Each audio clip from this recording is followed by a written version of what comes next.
알래스카에서 회담이 열렸었는데 미국하고 중국하고 서로 만났어요. 바이든 행정부가 들어선 이후에 이제 처음으로 중국과 미국이 고위급 회담을 이제 했는데, 제가 이제 뉴스를 보면서 느낀 건 뭐였냐면, 미국은 회담이 끝나자마자 유럽들하고 벌써 힘을 합쳤어요. 유럽하고 힘을 합쳐가지고 중국 경제인들에 대한, 경제인들에 대한 압박을 벌써 넣기 시작을 했습니다. 자, 중국은 중국대로 바로 러시아하고 북한하고 만나가지고 앞으로 우리가 으쌰으쌰 하자라는 행보를 바로 취하고 있는 모습이에요. 그러면서 저는 보면서 뭔 생각이 들었냐면, 이게 자칫하다가는 이렇게 빠르게 다음 행동을 취하는 거를 거의 제가 본 적이 없거든요. 아무리 서로 사이가 안 좋고 뭐 싸운다 하더라도 천천히 진행되는 건 많이 봤어도, 회담에서 서로 싸우자마자 그 다음날부터 바로 미국은 유럽으로 튀어나가고 얘네들은 러시아하고 북한하고 튀어나가는 행동을 보이면서, 이게 자칫 잘못하다가는 이슈가 미중 간의 분쟁으로 확대될 수도 있겠다라는 생각을 어제 굉장히 많이 했습니다. 그럼 미중 간의 확대가 되게 되면 이게 결국은 금융시장의 하락의 요인으로 지목이 될 수가 있어요. 얘네들이 예전에 한 몇 년 전에 미국과 중국의 무역 협상 때문에 지수 자빠진 거 기억나시나요? 미국하고 중국이 서로 띵까띵까 하면서 무역 분쟁 일으키면서 지수가 완전 죽어버렸을 때 기억나시나요? 그 그림이 딱 저는 다시 한번 그려지더라고요. 그러면서 이제 또 어떤 것까지 생각을 하게 됐냐면, 어제 미국 증시를 좀 보게 되면 미국 증시가 하락으로 둘 다 마감을 했어요. 미국이 0.94%로 하락이 나왔고 나스닥이 1.12% 하락이 나왔는데, 그동안에는 하락의 요인을 우리가 어디서 찾았어요? 금리 이슈.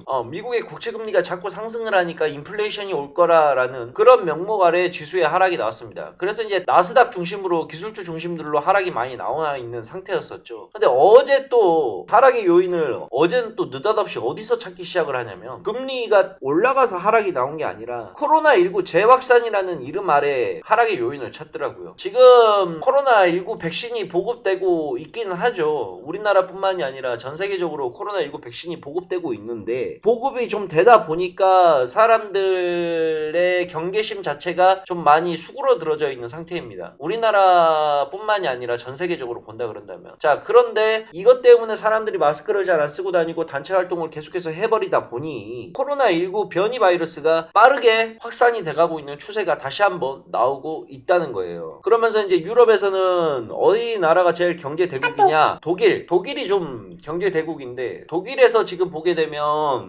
봉쇄 조치를 한 달간 더 연장하기로 했습니다. 그러면서 전체적으로 어떤 뉴스가 또 나오고 있냐? 코로나19 팬데믹이 쉽게 끝나지 않을 거다라는 그런 뉘앙스의 뉴스와 매스미디어에서 떠들기 시작을 하고 있다는 거예요. 그래서 저는 느낀 게 뭐냐면, 미국과 중국의 저런 포지션들 문제와 그 다음에 코로나19 재확산에 관련된 이슈, 자, 그리고 지금 또 하나, 이 아스트라제네카 백신에 관련된 신뢰성의 문제, 이게 계속 대두가 되고 있어요. 이 백신 예방률이 뭐 80%다 이렇게 나온다고 했는데, 그거는 상태가 호전되어 있는 사람들만 따로 표본군을 뽑아가지고 자기들한테 유리하게 발표를 했다라는 뉴스 기사가 지속적으로 나오고 있는 걸 제가 확인을 했어요. 그러면서 제가 느낀 건 뭐냐면, 코로나 백신, 그 다음에 코로나19 변이 바이러스 재확산, 그 다음에 미국과 중국의 무역 분쟁, 이 그림이 세 개가 겹쳐지다 보니 어떤 생각이 들었느냐?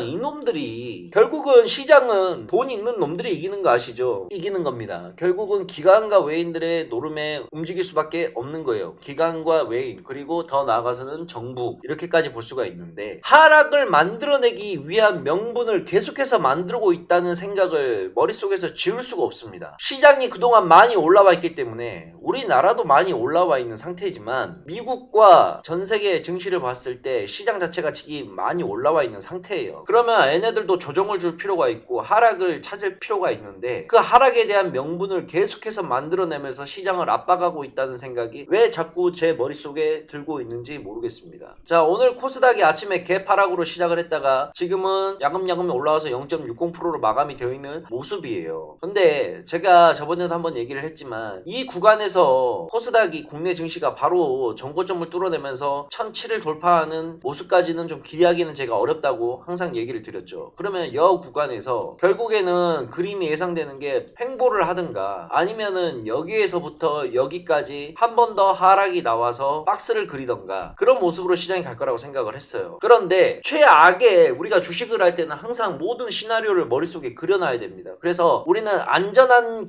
그나마 안전한 길을 갈 수 있게끔 준비를 해야 될 필요성이 있다고 제가 얘기를 많이 드리죠. 그래서 우리가 해야 될 건 뭐냐면 이런저런 관점으로 봤을 때 이 구간에서 떨어지게 되면 여기까지, 그리고 이 안에서 지수가 논다는 것까지, 그리고 최악의 상황일 경우에는 877을 깨고 주가가 더 추가적으로 밀리는 것까지 생각을 좀 해야 된다는 겁니다. 시장에 잠재되어 있는 불안적인 요소들이 계속해서 나오고 있고 시장의 흐름이 그렇게 돌아가기 때문에 아시겠죠? 그래서 저는 오늘부터 VIP 종목들을 오늘 대거 축소를 하고 있는 중입니다. 최대한 많은 현금을 지금 만들어 놓고 있는 중이에요. 그래서 지금 필수로 갖고 가야 될 종목들 몇 개 빼놓고는 전량 수익이든 손절이든 다 매도를 치라고 오전부터 우리 VIP 회원들에게 사인이 나가고 있는 겁니다. 왜 제가 매도 사인을 나가는지 그 이유를 아시겠죠? 지금 구간은 아리까리한 구간이라고 저는 판단을 해요. 아리까리한 구간이기 때문에 일단 최대한 현금 확보를 해놓고, 그리고 만약에 시장이 일단 기본적으로 코스닥 기준으로 880까지 밀린다? 그러면 이 구간에서부터 한 번 더 매수를 신규를 들어갈 생각입니다. 확보된 현금으로. 그리고 나서 분할 매수를 하게 돼서 최악으로 코스닥이 800까지 빠진다고 생각을 하고 매매 전략을 짜놓을 거예요. 그리고 1차적으로 빠진다 그런다면 880까지 빠지겠다라고 생각을 하고 그림을 짜서 매매를 하고 있습니다. 감사 보고서가 아직까지 안 나온 기업들 있다고 하셨죠? 위험해요. 감사 보고서가 아직까지 안 나온 기업들은 미리미리 좀 매도하거나 손절하는 게 좋을 것 같은데, 감사 보고서가 왜 아직까지 안 나왔지? 며칠 시간이 있긴 있는데 남아있긴 한데 감사 보고서가 아직까지 좀 안 나오는 종목들은 재무제표 좀 미리 확인하고 손절이나 매도 치세요. 지금 상패 시즌이어가지고